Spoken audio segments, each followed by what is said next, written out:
Hello everyone. The title of our work is Distributed Control of Fleet of Batteries.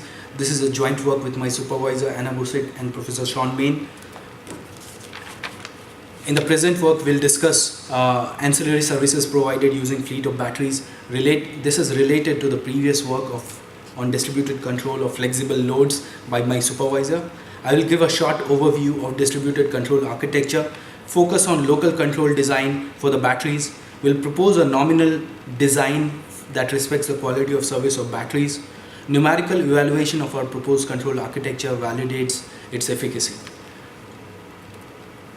The task of load balancing for a balancing authority in a region is becoming increasingly challenging with increased percentage of renewable energy sources connected to the grid.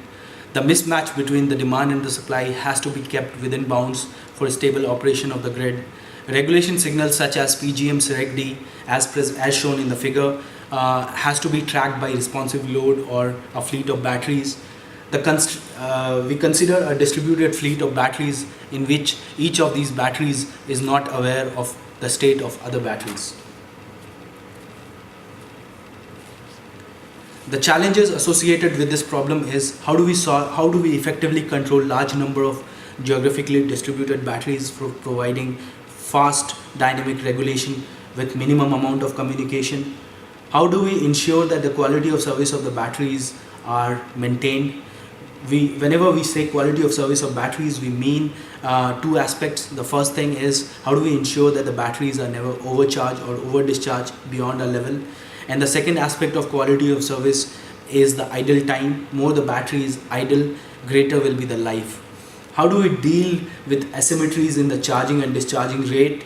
How do we present or make the solution scalable and independent of number of batteries in the population? Unlike flexible loads, the nominal behavior of batteries are not well defined.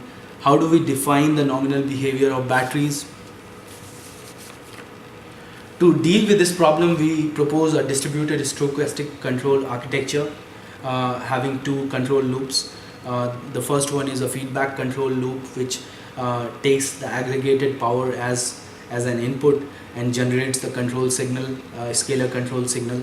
The local decision rule is based on this scalar control signal. The decision rule ensures that the batteries are responsive to the control signal and also takes into consideration the quality of service of batteries. A lot of work has been done in this domain. We use two different buckets of work. The first one is on distributed control and the second one is on batteries. Distributed control architecture of flexible loads has already been explored a lot in many works. Thermostatic loads like thermostatic control loads and refrigerators have been used for providing ancillary services. Regarding the prior work on batteries, the importance of maintaining SOC near its optimal level has been identified. Conflicting goals of managing SOC and tracking regulation signal has already been discussed in prior work. Before we move ahead to our present work, we would like to discuss the prior work on distributed control of loads in which a population of loads is considered and the aggregated behavior of aggregated power consumption of all these loads are fed back to the centralized controller for generating the control signal. Each load has a finite state space and subjected to a controlled Markovian dynamics.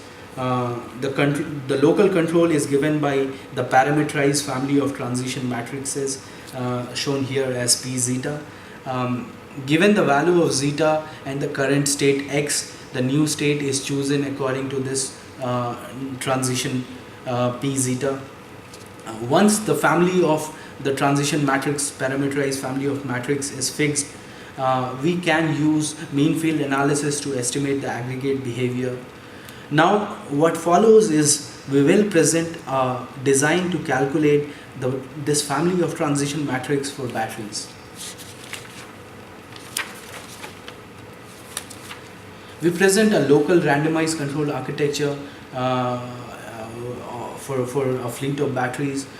Defining the nominal design which implies in absence of the control signal. The nominal behavior of batteries should be highly deterministic. If there is no need for storage, the battery should actually remain idle at the mid SOC value. The mid SOC value is essential because it maximizes the ancillary service capacity in each direction, that is either batteries discharging or charging. They have the maximum capacity for providing ancillary services. The state space of the Markov chain is of continuous type, having two components. The first one is the mode of operation, which can be either charging, idle or discharging, and the second component is the state of charge, which can vary from 0 to 1. Next, we'll discuss the transition between states, which is decided by two consecutive coin flips. The first coin flip decides whether there is a mode change or not. The plot here shows the transition probabilities to remain in a particular state. So whenever the SOC is very low, we can see the charging probability is almost close to 1, and whenever the SOC is very high, the discharging probability is close to 1. And similarly, when in the mid range, the SOC is to the transition probability to remain in the idle state is close to 1. The second coin flip decides the which mode the batteries will operate compared to the earlier mode, and it is proportional to the values of the remaining two functions. Just to illustrate this with an example, suppose we start with the charging state and the SOC level is S. Now in the next state we have three candidates for the new states, X plus, X naught and X minus, indicated here in the slide, with associated transition probability shown. Now whenever if we jump from the charging state to being idle or discharging, the transition probabilities are calculated in proportion to the remaining two transition probabilities, so that all these probabilities of transition add up to 1.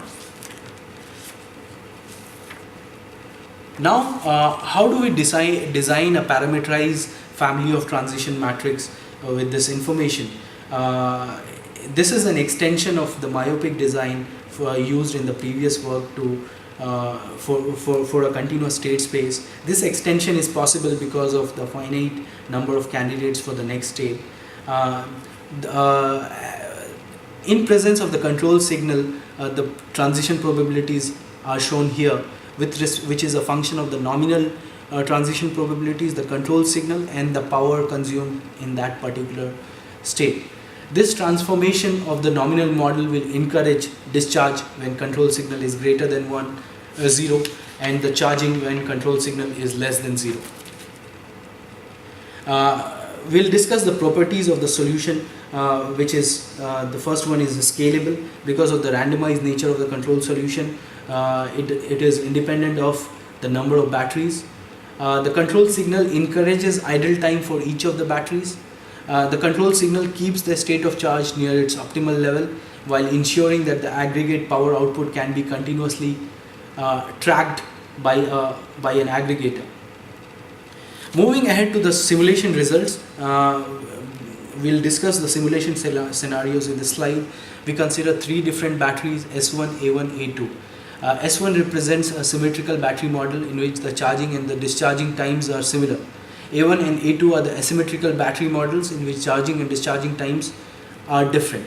We consider a population of 1000 batteries, and each battery has a capacity of 1 kilowatt hour. The result presented here is for battery type S1 with a population size of 1000.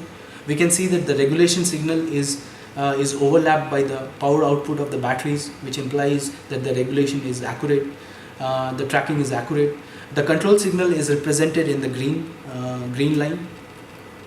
The evolution of SOC for the same scenario for the symmetrical battery model is presented here for two different batteries, with first one is having 100% charging and discharging efficiency. The second one is the net efficiency of 90%. The dotted red line is the red lines indicate the population behavior. We can see that because of the efficiency losses, the SOC drifts downward. For a longer simulation, the SOC will drift all the way to 0 level. In order to avoid such a situation, we need to have an additional control loop for compensating this drift of SOC because of cycling losses. This result is shown for the symmetrical battery model with a reduced population size of 200 batteries. Moving ahead to the asymmetrical battery model, here the charging and discharging rates are different, yet we see that the regulation is pretty accurate. But as we increase the asymmetricity in charging and discharging rates, the nonlinearities are more visible, which implies that the normal PI controller will not be enough in order to mitigate the effects, the nonlinear effects. The two possible solutions for dealing with this will be gain scheduling and redesigning the nominal model to include asymmetry of rates, which will extend in our future work. In order to evaluate the performance of our simulation, we define something as mileage or something as excess of operation, which is basically the ideal number of batteries should have operated and actually how many number of batteries are operating. And we see that ideally this excess of operation has to be close to 0, and for our simulation results it's almost always less than 4%. We have the table below shows for two different batteries, S1 and A1, for lossless and lossy batteries, and we see that the excess of operation is always less than 4%. The same results in a pictorial representation is presented here, in which the excess of operation